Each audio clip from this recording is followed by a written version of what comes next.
ইতালিতে নেয়ার প্রলোভন দেখিয়ে ৬ যুবকের কাছ থেকে নেওয়া হয় ৩০ লাখ টাকা। এরপর ওই যুবকদের দেয়া হয় ভুয়া ভিসা ও বিমানের টিকিট। এমন প্রতারণা করার পর ঢাকার মোহাম্মদপুর পূর্ব রায়ের বাজারের আদম ব্যবসায়ী কামাল হোসেন চঞ্চল খুন হন। হত্যাকাণ্ডের ১৫ দিন পর ৩ জনকে আটক করে পিবিআই। সম্প্রতি সিরাজগঞ্জ কার্যালয়ে সংবাদ সম্মেলনে PBI police super MN. Morshed এসব তথ্য জানান। সংবাদ সম্মেলনে পিবিআই কর্মকর্তা জানান, হত্যাকাণ্ডের শিকার কামাল হোসেন বরিশালের গৌরনদী থানার নলছেড়া ইউনিয়নের বোরাদি গ্রামের বাসিন্দা। তিনি ঢাকার মোহাম্মদপুর পূর্ব রায়ের বাজারে বসবাস করতেন এবং রায়ের বাজারে মোবাইল অ্যাক্সেসরিজের ব্যবসা করতেন। আমরা সংবাদ প্রাপ্তির পর আমাদের পিবিআই টিম সেখানে গিয়ে এই ডেড বডিটা প্রথমে শনাক্ত করার পর আমরা জানতে পারি যে এই যে ডেড বডি পাওয়া গেল তার বাড়ি হচ্ছে বরিশাল জেলার গৌরনদী থানায়।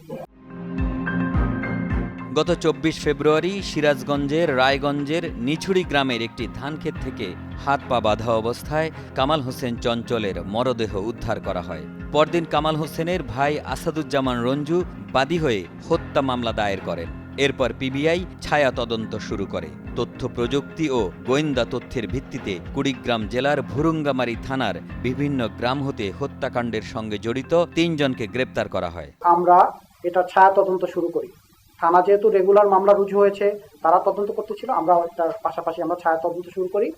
ছায়া তদন্ত করার পরিপ্রেক্ষিতে আমরা বিভিন্ন তথ্য উপাত্ত সংগ্রহ করি, তথ্য প্রযুক্তির সহায়তা নিই, অন্যান্য সোর্সে কালেকশন করি। তারপর আমরা দেখতে পাই যে আসলে এর বাড়ি হচ্ছে অবস্থান করে ঢাকার মোহাম্মদপুর এলাকায়। তার একটা মাল্টিপারপাস ব্যবসা আছে এবং সাথে একটা মোবাইল অ্যাক্সেসরিজের দোকান আছে। আমরা যখন ডিটেলস এটা নিয়ে আরো তদন্ত শুরু করি, ছায়া তদন্ত শুরু করি, আমরা জানতে পারি যে এর দোকানের এক কর্মচারী প্লাস আরো ৫-৭ জন মিলে এই লোককে ঢাকা থেকে অপহরণ করে এই পথিমধ্যে সিরাজগঞ্জ এনে এখানে ড্রপ করা হয়েছে হত্যা করার পরে। তদন্তের পরিপ্রেক্ষিতে আমরা যেটা কাজ করেছি, আমরা এটা আরো গভীরে যাওয়ার চেষ্টা করেছি, তথ্যপত্র সহযোগিতা নিয়েছি। নেওয়ার পর আমরা যে বিষয়টা অবগত হয়েছি যে আসলে এই লোকটাকে ঢাকার ধানমন্ডি থেকে একটা মাইক্রোবাসে করে প্রথমে অপহরণ করা, সেটা 23 ফেব্রুয়ারি রাতে যে অপহরণ করা হয়েছিল, সেই মাইক্রোবাস প্লাস যে 7 থেকে 8 জন লোক তারা এখানে অংশগ্রহণ করেছিল আনুমানিক। আমরা তদন্ত শেষে এটা ডিটেলস বলতে পারবো। বসুন্ধরা ট্যাবলেট এখন আরো উন্নত। এই হট এয়ার থ্রো টপশিট দ্রুত শোষণ করে সোনামণিকে দেয় কোমল অনুভূতি। তারা আসলে এসেছিল কুড়িগ্রাম থেকে। তো কুড়িগ্রাম জেলা থেকে এসে তারা রাতে সেই ভিকটিমকে অপহরণ করেছে ঢাকার ধানমন্ডি কেএফসি থেকে, 7 ধানমন্ডি রোড নম্বর 7 এখানে কেএফসি সামনে থেকে তারা তাকে অপহরণ করে একটা সাদা মাইক্রোবাসে করে, এবং পরবর্তীতে তারা সাভার হয়ে, টাঙ্গাইল হয়ে, যমুনা পার হয়ে সিরাজগঞ্জে এসে এই ব্যক্তির ডেড বডি রায়গঞ্জ থানা এলাকায় ওই ব্রিজের এখানে ফেলে দিয়ে পরবর্তীতে আবার কুড়িগ্রাম চলে যায়। মূল যে ফ্যাক্ট ছিল, আমি ফ্যাক্ট একটু সংক্ষেপে বলি, যদিও তদন্তের পর আরো বিস্তারিত আমাদের বলা যাবে। এটার ফ্যাক্ট ছিল, এটা একটা শিক্ষণীয় বিষয়। আমি মনে করি অন্যান্য মামলার থেকে এই মামলাটার প্রেক্ষাপটটা ভিন্ন। টাকা উদ্ধারের জন্য তারা গিয়েছিল প্ল্যান করে, মাইক্রোবাসটাও তারা ভাড়া করেছে কুড়িগ্রামের ভুরুঙ্গামারি থেকে ঢাকায়।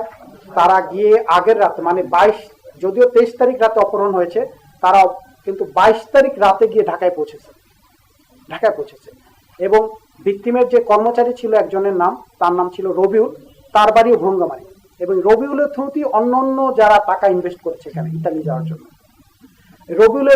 রবিউলের মেসে অবস্থান করেছে 2 জন, একজন করেছে বন্ধুদের বাসায়, আর বাকিরা ওই মাইক্রোবাসের ভিতরেই রাত্রি যাপন করেছে।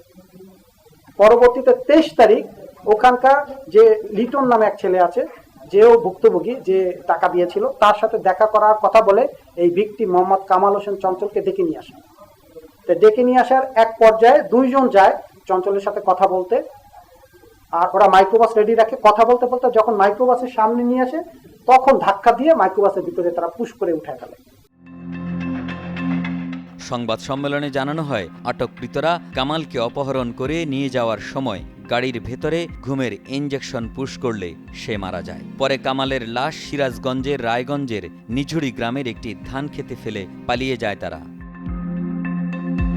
চাঞ্চল্যকর এই মামলার তদন্ত করেন পিবিআই পরিদর্শক নজরুল ইসলাম। গ্রেপ্তারকৃতদের আদালতের মাধ্যমে জেল হাজতে পাঠানো হয়েছে। সিরাজগঞ্জ থেকে রাব্বি হাসান হৃদয়ের পাঠানো তথ্য ও ছবিতে ডেস্ক রিপোর্ট। একে আজাদ, কালের কণ্ঠ।